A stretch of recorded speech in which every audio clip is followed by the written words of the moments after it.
Hey everyone, this is Mario again, coming at you with another movie review, and it's the next part of my Tolkien-thon.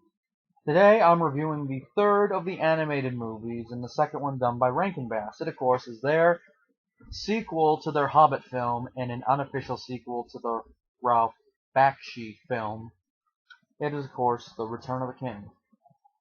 Now, it is based off the novel The Return of the King, but loosely, as I will address as this thing goes on. Now, this film was made in response to the fact that Bakshi was not unable to do the second part of the film he intended. So Rankin Bass decided to do the project. Well, this is just a vague rumor from what I hear, but that's the main reason why they decided to do it. Who knows? But I don't believe in coincidences with this, so I think that's why they did it. Now, the special aired on ABC in early 1980, and ever since it's had a mixed reaction. Right now it has a 5.5 on IMDb, so it has a small fan base, but there are a lot of fans that consider it worse than the Bakshi film.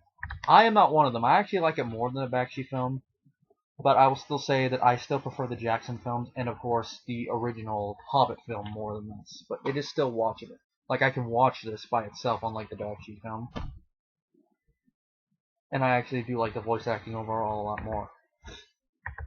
Now, the plot is told in flashbacks at Bilbo Baggins' 129th birthday party through a bard, which is actually based off one small thing from the book where near the end, when they're all celebrating, a bard does come out and tell the story to everyone.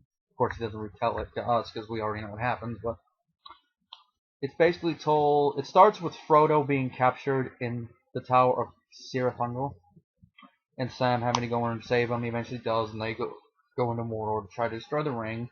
While in Gondor, the forces of Rohan and Gondor have to hold off the forces of Mordor, which consists mostly of orcs and trolls in here. There's no men, which is one difference.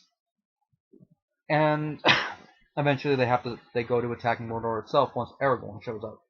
And that's just the plot. That's all I'm going to spoil of that. Now, the voice acting, Orson Bean returns as Bilbo Baggins from The Hobbit, but he also voices Frodo.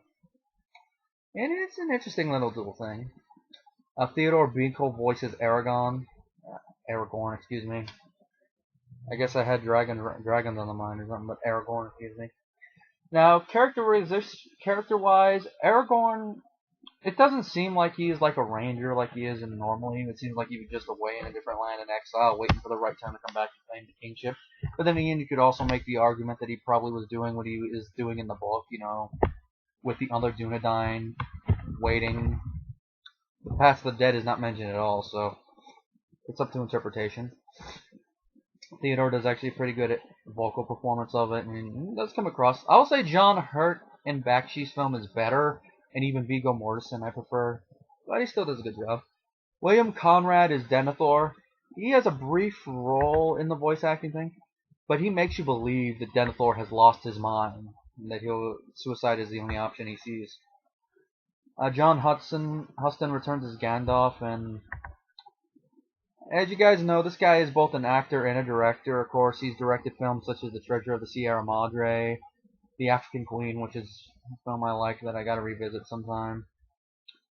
There was another film he directed I recognized. He directed the Moby Dick film that the actor's name is escaping me, so I gotta check. Gregory Peck. The Gregory Peck was in the one that he did not like, that they were originally gonna have a cameo of in Jaws. He even directed the Marilyn Monroe film The Misfits. Of course, as an actor, he's known. The only things I know him for probably this and The Hobbit. He also was a narrator in The Black Cauldron. As a screenwriter, though, there's one movie he wrote, if I remember correctly, I think he was a part of, that I was actually surprised. No, never mind. I mentioned them all already, but... Oh crap, I lost the page.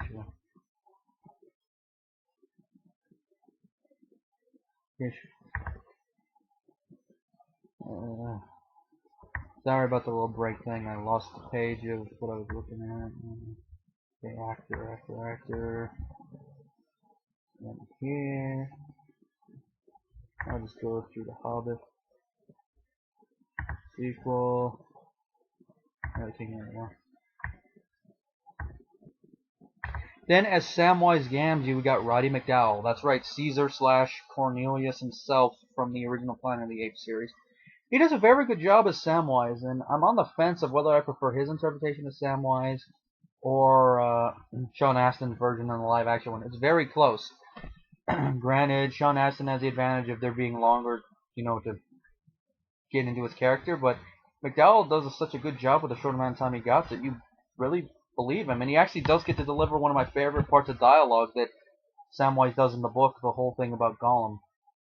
Oh, I pity you now. I know I'm messing up the line, of course, but I know the burden of having the ring for just a little while, but this poor creature enslaved to it for years.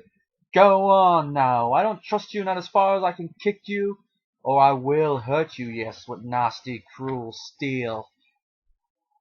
That's just the gist of it, and then a bunch of the other stuff, like when he's being enticed by the ring, which is a scene from the book that was not shown in the movies, which, with how they portrayed the ring in the live-action movies, I'm surprised they didn't do it, but timing purposes, I guess. But here it's good. I think I might find... I know it's on YouTube, so I'll put the link in it in case you're wondering. It's where he's being tempted by visions from the ring, which is a very interesting scene. Brother Theodore reprises his role as Gollum. His voice acting's still good, but Gollum doesn't seem as scary in this one. Maybe it's because now we know more about him. He's supposed to be kind of a tragic character now. And also the design here, you kind of lose interest in it, especially if you know the books, because he's supposed to be a hobbit-like creature, yet he looks like a mutated frog, but still good. And we got Paul Frees doing Orcs, Uruk-hai, and then replacing the late voice actor who voiced Elrond, whose name is escaped me. You guys know Richard. You guys know what I'm talking about. The guy who played Captain Hook in the musical on Broadway. You guys know what I'm talking about. Then we got Don Messick as Theoden, the Easterling, in the Mouth of Sauron. Good job for the roles. Then we got John Stevenson as the Witch King of Agmar, which I know he's done roles like Papa Smurf, among other stuff. He also voiced Mr. Slate in the Flintstones cartoon. But as the Witch King of Agmar, he comes across as like a wannabe Skeletor at times. I mean, the first time we hear his voice where it's like booming, he's actually intimidating. But the moment he takes off his hood and then he starts speaking like Skeletor, he loses all his intimidation. It's like, even though he's saying the dialogue directly from the book, it still sounds intimidating. It's like this. Out, fool, this is my hour. Die now and curse in vain. Come not between the Nazgul and his prey. That's basically it. I'm like, that's not intimidating. I mean, what do you think is more intimidating? A high-pitched voice like this? Or a low voice like this that sounds like it actually is something from the netherrealm? I would say that one. You fool. No man can kill me. But despite that, it's still an interesting vocal performance, and I like the design of it. It's a lot better than the other Nazgul, because the other Nazgul just look like mutated people or just weird orcs. The Nazgul are not supposed to be visible. Casey Kasem is Mary, and Sony and Melendrez is Pippin. They do pretty good jobs. Nellie Bellflower is Eowyn. She does a very good job, and she actually does do the whole dialogue back and forth with the Witch King. And I like the design of the character. One thing I want to ask is, since Arwen was not in this movie, why didn't they do what a lot of fans probably would want to see and hook up Eowyn with Aragorn? Because there's no hint that Aragorn is a Dunedain or anything in this movie. No Arwen, no hint of their relationship. Come on, this was the perfect opportunity to put them together, and you fail at it. Then, of course, we got Glenn Yarbrough as the Minstrel of Gondor, and he's also the one that provides the music. Because like the first one, there is music, like The Hobbit, there's music throughout. Main differences were The Hobbit, most of it, except for the beginning song, was taken from stuff from the book. Majority of these songs are original stuff. I mean, the opening and ending songs are basically based around the whole "The Roads Go Ever Ever On" thing. Then, of course, we got the Bearer of the Ring song that we hear a lot. That's basically like an old Greek mythology chorus, you know, like the Bearer of the Ring, the Wearer of the Ring. Supposed to undertone the mood of the scene. Then we got Less Can Be More, which is supposed to be Sam thinking about the future. Then we got my favorite song in the movie, "Leave Tomorrow Till It Comes," which is basically Frodo's dream when you think about the next day, thinking about how the journey should have been easy. Which is we get a interesting thing here. We get to see orcs that are not violent, that are just wandering aimlessly, which is an interesting idea because it is interesting because creatures shouldn't be inherently evil. There should be a choice, whether they're evil or not. And the orcs are in that, and in another scene where there's a whip, there's a waste scene. They're kind of portrayed sympathetically a little bit, that they're just slaves doing what they're told, which is kind of true if you think about it. Whereas in other, like in the Jackson movie, they're usually portrayed as just being inherently evil, which that's his interpretation. But I think it's interesting to see that they're just slaves. Makes me think of it being allegorical to modern life. Like with how the Nazis were, amongst other stuff.